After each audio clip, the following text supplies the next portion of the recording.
Boss Dada, balita mo na yan. Hindi raw mag-aatubili ang pamahalaan na magpatupad din ng total ban sa Philippine Inland Gaming Operators o PIGO kung magkakaroon ng kaso ang mga ito gaya ng sa Pogo. Tarantado! Tanginan yan. Yan ang hindi pwede. Sugal, alak. Pag pinagsabay mo yung sugal, alak at saka babae, putangin na recipe for disaster yan. Walang bisyong matino. Sigurado magkakaroon ng gulo rito. O tingnan mo, pagka na, may mga Pilipino pumasok dyan, puta syempre, ano yan, online casino na yan. O computer na lang pwede, dot na ganyan. Na-addict nga tayo sa Mobile Legends tsaka Clash of Clans eh. Walang hiya dito pa kaya sa sugal na to. O syempre magsusugal, wala na naman, naubos na naman yung pangbayad ng kuryente. Nung gagawin yan? Tangina, magnanakaw na naman ng mga tsinelas yan sa labas ng bahay, bibenta. Magnanakaw na ng mga damit yan kung ano-ano hanggang sa putya, hold up ng mga hayop na yan. Tangina nyo talaga, ang bobo nyo. Sinong may sabing putya na may mabuting may dudulot yung sugal sa Pilipinas? Mga gunggong kayo talaga. Ito ang Pogo, sinasabi nyo, hindi pa tayo apektado sa Pogo. Nagbibigay pa ng trabaho tong Pogo. Sinabi nyo nga, ka-sweetik to, maraming krimen na nakadikit dito. Putang ina yan, Pigo, ganun din, sugal din yan eh. Mas apektado tayo dyan dahil ang manunugal Pilipino, hindi ibang tao eh. Mga walang hiya kayo. Hindi, meron pang mga ang tawag dyan, yung scatter. Ay, hindi pa kayo nagsawa doon. Gusto nyo pa ng ganito, mga hinayo pa kayo talaga. O kunyari pa kayo galit kayo sa sugal, pero putang ina ninyo, ang may mga ari nito mga to, sigurado mga nasa gobyerno din. Tugon ito ng Malacanang matapos magpahayag ng concern ang isang senador hinggil sa epekto ng PIGO sa mga Pilipino. Narito ang balita ni Criselyn Catarong. Mayroong patuloy na ginagawang pag-aaral patungkol sa epekto ng local online gambling na Philippine Inland Gaming Operators o PIGOs. Ayon kay Presidential Communications Office Undersecretary at Palace Press Officer Claire Castro. Putang ina mo, Claire, tanga. Inutil ka talaga, Claire. Tarantado. Inutil. Pamahalaan hindi mag-atubiling magpatupad ng total ban sa PIGO. Walang hiya ka. Imbis na sana hindi nyo suportahan yung sugal, putya kayo pa ang nag-aano ng sugal. Alam nyo ba na ang mga Pilipino ang daling malulong sa bisyo? Bisyo yan eh. Alam mo ba na ang sugal, walang pinagkaiba yan sa alak, sa drugs at saka sa kamanyakan. Oo, maniwala ka, Claire, walang hiya kayo. Gusto nyo talagang ubusin ang lahing Pilipino. Gusto nyo talagang ilubog tayo sa kumunoy eh. Hindi na lang kayo ang lumubog 6 feet under eh. Oo, gusto nyo talagang mga Pilipino, bukod sa maghirap, lumubog sa utang. Oo, may stress, patayin yung ibenta lahat, pati laman loob. Pati lahat kaldero, baka maubos na yan. May ginagawang paghambing sa kung ano ang nangyayari sa gitna ng operasyon ng pinasarang Philippine Offshore Gaming Operators o POGO at ng PIGO. Salaysay ni Castro, sa POGO kaya ito ganap na pinasara o na total ban ay dahil maraming nangyayaring krimen. Sa kabilang banday ang gago talaga eh. Marami daw nangyayaring krimen. Ano-ano yung mga krimen na yon? Sila naggagaguhan dyan. Mga Chinese to Chinese. Pogo to Pogo. Sila naglulukuhan dyan. So, apektado sa mga krimen nila, sila. Hindi tayo, ibang lahi. Lahi nila, bayaan mo sila mag-ubusan. Hindi, magkainan sila ng tenga. Gusto nila, wala tayong pakialam. Basta wala silang inaabalang Pilipino. Nakakatulong pa ka sa atin yan eh. Tayo na, tinanggal nila, pinalitan nila ng bago. Ayaw nyo. Kaya pala galit kayo sa China eh. Gusto nyo may sarili kayong brand. PIGO lumalabas sa pag-aaral sa ngayon na hindi ito nakagagawa ng krimen o hindi ito nagiging dahilan para makagawa ng krimen. Anak ng putya, meron bang sugal na hindi dahilan nagkakagawa ng krimen? O ganito lang, tanga talaga to si Claire. Nagshabu ako. Adik ako sa shabu. Wala na akong pan-shabu. Anong gagawin ko? Wala man ako trabaho. Anong gagawin ko? Adik na ako. Bisyo ko yung shabu. Anong gagawin ko?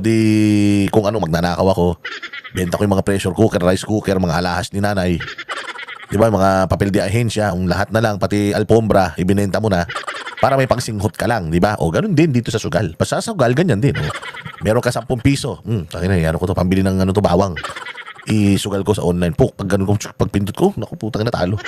Patay, sana kukuha ngayon ng bawang. Ay, hingi na lang ako sa kapitbahay. Isang bawang, iuwi ko sa bahay, natalo yung ko, 10 eh. Syempre, susubok na naman yan. Uutusan na naman yan. Ito. Pambayad ng kuryente, 2.5. May disconnection notice tayo. Tayo na yan. Bayad ka kuryente. Dinala muna doon sa PIGO. Sige, pindot pa. Tangina, natalo na naman, yari. Pagdating nung gabi, patay yung kuryente. Akala ko ba, pinagbayad kita ng kuryente, ba't naputulan tayo? Ayun nga, hindi ako umabot. Pagdating ko ron, sarado na. Bukas na lang. Siyempre ikaw, maghahagilap ka ngayon. Kung wala kang mahagilap, Google Ping ka ng asawa mo, puta, krimen na yan. Masaklap niya, may nahanap ka ngayon, nabayaran mo yung kuryente. Ang problema, hindi mo naman nabayaran yung utang mo. Doon sa inutangan mo, para hindi ka mabisto ng asawa mo na pinangsugal mo yung pambayad ng kuryente, puta na sinuntok ka pa nung pinagutangan mo dahil di mo siya nabayaran. Krimen na naman yan. Bupols talaga itong mga gunggong na ito eh. Putang ina, wala pang yumaman sa sugal. Oo, ang yumaman pa lang sa sugal si Lisa. Ang dami nanalo sa loto eh. Sabi nila si Lisa daw na nanalo. Gago kayo talaga. Walang hiya kayo. O sige, diretso. Maliban pa rito, ayon sa palasyo, ang karaniwang inahire ng mga pogo ay mga dayuhan. Samantalang sa Pigo ay 70% sa mga nagtatrabaho ay mga Pilipino. Binanggit ni Castro ang ilang pangunahing pagkakaiba ng pogos at pigos. Particular ang mga benepisyo sa ekonomiya ng mga pigo. Anak ng puta, ang daming dahilan ni Castro ha. Castro, kahit ano pang sabihin mo, bisyo yan. Legal na bisyo yan. Parang shabu din yan. Legal na bisyo na sinasabi nito ni Marbil na okay lang basta nag-overtime. O tayo na legal na bisyo yan. May naitutulong sa ekonomiya. Oo, meron. Pero putang ina, habang nakakatulong siya sa ekonomiya, dinulubog niya yung mga pamilyang Pilipino. Nag-aaway-away mga magpapamilya. Ang dami kong mga kaibigan na naghiwalay sila dahil sa sugal. Dami kong nakitang kaibigan na putang ina nagbigti pa yung iba. Dahil talo ng talo lagi sa sugal. Pang walang hiya kayo. Ang dami ng sugal sa Pilipinas, puta dinagdagan nyo pa ng bago, high-tech pa. Ang gaganda pa ng kulay. Hindi raw ito tulad ng mga pogo na may mga isyu sa pagsunod sa pagbabayad ng buwis. Malaki ani ang Di puro buwis. Putang ina, pero lubog naman yung ano. Lubog naman yung mga kababayan natin sa utang. Mag-aaway-away yung magpapamilya. Katulad lang din ito ng drugs. Sisirain ito ang buhay ng mga Pilipino. Sisirain ito yung magandang pagsasama ng mag-asawa. Trabaho ng trabaho yung isa. Yung isa sugal naman ng sugal. Lagi naman talo. Putang ina, wala na makakain yung pamilya. Grabe to. Mga gago talaga tong mga nasa pamahalaan. tulong ng mga pigo sa ekonomiya ng Pilipinas sa pamamagitan ng mga buwis at Ano, putangin na itong mga hayop na mga artista na ito. Tangin na habang nilulubog nyo yung mga Pilipino, puta meron pang ganito 20 pesos bonus, 30 pesos bonus. 1 peso to play. Putangin na, kita mo ha. Piso lang makakapagsugal ka na. Sang ka pa? Ibig sabihin, gawin nating abot kaya ang sugal kaysa sa bigas. Gago. Ina nyo talaga mga hayop kayo. Kung gusto nyo sana sirain yung buhay nyo, sana kayo na lang. Lumunok kayo ng hollow blocks. O kaya ngumuya kayo ng bubog. Kung gusto nyo, pero puta, 1 peso to play? So kung may piso ako, uy, tangin na, sana abot ang piso mo. Pwede nang isugal yan. Puta, mas nauna pang bumaba ang taya sa sugal kaysa sa bigas ni Bongbong. Tingnan mo, putangin na kung di man panloloko to, get a chance to win up to 75 million jackpot prize. As long as there is no jackpot winner, the Bingo Plus prize will accumulate from time to time. Puta ina, piso lang. Piso lang, pwede mo mapanalunan yung 75 million. Yun ang sinasabi na itong gonggong na, ano na to? Gonggong na, ano na yan, na signage na yan. Puta yan, umatakin mo piso, manalo ka 75 million. So kung meron kang 5 piso, meron kang 5 chances of winning. Kung meron kang 1,000, meron kang 1,000 chances of winning. Anak ng tinapay, lubog ang Pilipinas kapag kaganyan. Puta yan. marketing expenditure sa loob ng bansa. Yung Pogo po, kapag sila nag-advertise, labas po ang pera. Pero ang mga Pigos po, kapag they spend marketing advertisement, no? Marketing Bobo. Tinitingnan mo yung economic effect netong mga to. Ayan, syempre, bubulahin mo tao eh. Mambubudol kayo eh. O bubulahin yung tao. May naitutulong ito sa atin. Halimbawa, nag-advertise sila o tayo kumikita, bla bla bla. So, Claire, it still boils down to sino ang biktima nitong sugal na to? Sino ang mga parokyano ng sugal na ito? Pilipino. Therefore, nilulubog nyo yung mga Pilipino sa masamang bisyo. Tingnan nyo? Mga tarantado talaga kayo? Wala talaga kayong mga modo. Hindi na kayo naawa sa bayang Pilipinas. Matapos pag nakawin, yung ating kaban ng bayan, putang ina niyan, kunuha yung pera ng PhilHealth. Dating ang mga droga, dating ang mga kung ano-anong krimen. Tapos ngayon naman, ilulubog pati yung mga mahihirap na mayroon na lang piso. Putay, sugal nyo na yan. Mga hayop kayo talaga. Mga anak kayo ni Satanas. Mahihiya si Lucifer sa sama ng mga ugali nyo. yung marketing money in the Philippines, pasok po yan sa Pilipinas. Gayunpaman, hindi na mag-aatubili Ang po dyan. Pasok nga sa Pilipinas, okay. So parang para kumita tayo, sirain natin ang buhay nyo. Okay yun, Claire. Ayun, isang araw kaya yung anak mo humingi sa'yo, Ma, pay piso. Kasi ako dati ganun eh. Pay piso, ma. Bibili ko Oishi. Di ba yung Oishi na ganun? Bibili ng Oishi, ma. Diba yan? Tanghali na kayo gumising eh. Pagka inuutusan kayo, di kayo mahagila. Pagka hihingi ng piso, bilis-bilis. Pag binigyan ka ng piso, punta ka na kagad kay Aling na Beka. Beka, pabili. Isang pom-poms, o kaya isang kirei, o kaya isang Oishi. Ganun, piso yun eh. Dahil nakakainin mo yun. Ngayon ang bata, hihingi maping piso. Bakit? Kasi tataya ako sa Pigo. Yung inang buhay ito. Ay, naku, ang ganda ng evolution ng Pilipinas. Bili ang Pangulo na magpataw din ng total ban sa Philippine Inland Gaming Operators kung mapapatunayang tulad ng Pogo ay nagdudulot din ito ng problema sa bansa. Pero syempre, kailanganin po natin ng data patungkol. Utang ng to data gaga. Tangina, alam mo yan for a fact na ang sugal masama. Lalo na kung affordable na sugal. Halimbawa, kung yung sugal, ang tayaan 20,000. At least yan, okay na yun. Taasan nyo yung taya. Utang ina nyo. Ang ginawa nyo, binabaan nyo yung taya para lahat maka-afford ng sugal. Puta, imbis na lahat maka-afford ng bigas, putang ina ngayon, lahat maka-afford ng sugal. Mga hayop kayo talaga, oh. Eh kung ginawa nyo, oh, itong sugal na to, yung pigo na yan, huwag kayong mag-alala. Putang ina, kung mahirap ka, hindi ka makakapagpigo. O yung pigo, ang paunang taya niyan, 50,000. Kung wala kang 50,000, hindi ka makakapagsugal. O di pag nagsugal yung mga mayayaman lang, sana gawin yung ganun. Putang ina, ibinaba nyo ng piso. Mas nauna pang bumaba yung taya sa sugal na piso kaysa sa bigas, sa kamatis, sibuyas. Walang hiya na. So wag na tayo kumain, magsugal na lang, ganun. Siguro kung meron po mga statistics or data, mas maganda pong ipasa po sa amin yan para ma-consider po yan kung kinakailangang i-ban din po ang Pigo. Ang pahayag ng Malacanang ay bilang tugon sa sinabi ni Senate President Francis Cheese Escudero na dapat suriin ang mga benepisyo at negatibong epekto ng PIGOS sa mga Pilipino. Nagpahayag kasi ng paalala ang senador tungkol sa mga operasyon nito matapos ipagbawal ang mga pogo sa bansa. Saan pa ng senador, dapat Kasi ayan, oh, ang pogo, mga dayuhan ang nagsusugal dyan. Dayuhan ang nasisira ang pamilya. Dayuhan ang nalululong sa sugal, nawawalan ng pera dahil sa sugal. Pinagbawal natin, pero pinayagan natin yung tayo. Yung ang masisirang pamilya, tayo. Yung malululong tayo, putangin na niyan. Ayaw nyo nung Chinese. Akala ko ba galit kayo sa Chinese? Galit kayo sa China, di ba yan yung malulong sila sa sugal? Kaya pala gusto nyong paalisin sa Pilipinas yan. Nakita nyo yung potential. Ang daming pera sigurong pwedeng kitain dyan. Kaya sige, putangin na, di ba? Masira mga Pilipino. Basta kumita tayo. Putangin na nyo. Sa impyerno kayo pupunta. nan at reviewin din ito dahil ang mga sinusubukan ng bansa na Imbis na sana, yung mga tao, hikayatin nyo magpunta sa simbahan. Magdasal kayo. Putang ginagawa ng gobyerno, winawasak yung mga simbahan. Winawasak. Katulad ng ginawa nila sa KOJC, winasak yung KOJC. Oh, sige, sige, hukayin yung eskwelahan.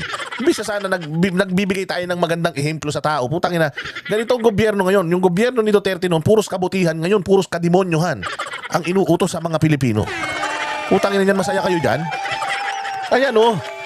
Dayuhan na nagsusugal dyan. Dayuhan na sisira ang pamilya, nalululong sa sugal, nawawalan ng pera dahil sa sugal. Hayop na yan. Ngayon, Pilipino na, gusto nyong mawalan ng pera, masira pamilya, malulong. Tangina niyan, hindi, ay grabe. Grabe talaga. Ang ginagawa nyo sa bayang Pilipinas, dapat talaga kumidlat ng malakas, lahat kayo tamaan. iwasang masasamang bagay, pagkakamali at pagkukulang ay tila naroon din daw sa Pigo. Git niya, ang tatamaan pa rito ay mismong mga Pilipino at hindi mga dayuhan lamang. Dagdag din ni Escudero na kung sakaling matukoy na ang mga Pigo ay nagiging sanhi ng pagkasira ng buhay ng mga Pilipino, lalo na ng mga mahihirap, dapat din daw isaalang-alang ng Tangina talagang mahihirap ang madadalin niyan. Piso, tayaan. Piso, tatama ka 75 billion. Putangin na niyan. Di lahat ng piso mo, ilalagay mo na dyan. The more piso, the more chances of winning. Hayop talaga. Di ba? Ang galing ng marketing natin pagdating sa kahayupan. Ang galing ng marketing strategy pagdating sa kademonyuhan at pagkakapirahan. Putangin na, di baling masira ang buhay nyo basta mayaman kami. Hayop. gobyerno ang pagbabawal sa mga ito. Para sa Diyos at sa Pilipinas kung mahal. Ay, Diyos ko po. Ay, nako, ewan ko na lang. Putangin na yan. Pagka kayo nagpalokot, nagpabola pa sa mga to, sabi ko nga sa inyo, magkakaroon na ng kampanyahan. Magkakaroon na ng eleksyon. Ang mga sino ang may mga pakana nito? Yung current administration. Sige. Yung current administration na nilulubog kayo sa lahat ng bisyo, sinong kinakandidato? Iboto nyo ha. Iboto nyo yung mga kandidato nila para lalong makapag-isip pa yung mga putang ina niyan ng mas marami pang kahayupan sa bayang Pilipinas at mas lalo tayong mga matay sa gutom, mga matay sa krimen, mga matay sa kakasugal. Sige, wag kayong huminto hanggat hindi nawawala ang bansa natin sa mapa. Di ba? Noong panahon ni Duterte, meron bang mga ganitong meron bang mga ganitong pagkukonsinti sa mga bisyo? Di ba? Sasabihin nyo na naman, sa kanya nga nagsimula yung mga yan. Oo nga, nasa kanya nagsimula, tinapos nyo, di ba? Sabi nyo masama, di ba? Tinapos nyo, di ba? Ba't pinalitan nyo ng bago? Kasi ang pinakamasama nito, ang biktima, Pilipino. Magiging mga gunggong pala kayo talaga eh. Kung gusto nyo pa rin sila sa kabila ng ginagawa nila sa bayang Pilipinas. Bahala kayo sa buhay. Pinangako ba niya to? Noong kampanya ng 2022, pinangako ba ni Bongbong tong mga sugal na to? Yung drugs papasok ulit sa Pilipinas? Yung krimen tataas? Pinangako niya ba to? Na nanakawin nila yung pera ng PhilHealth? Pinangako niya ba na yung mga tulay na pinondohan, inutang pa, nawawala yung pera? Pinangako niya ba yan sa inyo? Hindi, di ba?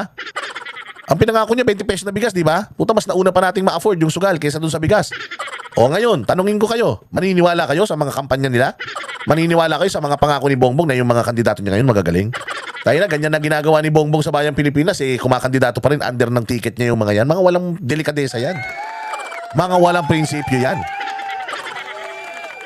Mantakin mo, isa kang presidente, pabor ka na sa mga ganitong bagay?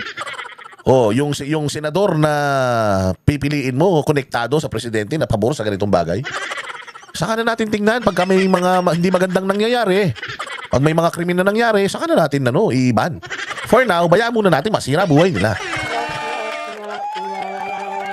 Saan ka makakita ng pag-aaral? Kahit saan pag-aaral na sugal, maganda. Saan ka makakita ng gano'n? O itong research na to, according sa research na to, pag nagsugal ka, gaganda buhay mo. Maghanap kayo ng ganong research. Walang ganon. Basta bisyo, masama yan. Basta bisyo, na malululong ka, masama yan. Too much of everything is bad. Tapos yan.